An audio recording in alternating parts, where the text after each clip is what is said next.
నేను నాదెండ్ల మనోహర్ నేను శాసనం ద్వారా నిర్మితమైన భారత రాజ్యాంగం పట్ల నిజమైన విశ్వాసం విధేయత చూపుతానని, భారతదేశ భౌమాధికారాన్ని సమగ్రతను కాపాడుతానని,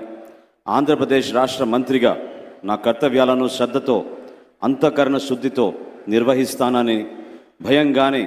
పక్షపాతం కానీ రాగద్వేషాలు కానీ లేకుండా రాజ్యాంగాన్ని శాసనాలను అనుసరించి ప్రజలందరికీ న్యాయం చేకూరుస్తానని దైవసాక్షిగా ప్రమాణం చేస్తున్నాను. నేను నాదెండ్ల మనోహర్ నేను ఆంధ్రప్రదేశ్ రాష్ట్ర మంత్రిగా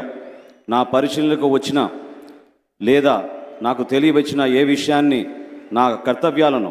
సక్రమంగా నిర్వహించేందుకు అవసరమైన మేరకు తప్ప ప్రత్యక్షంగా కానీ పరోక్షంగా కానీ ఏ వ్యక్తికి లేదా వ్యక్తులకు తెలియపరచనని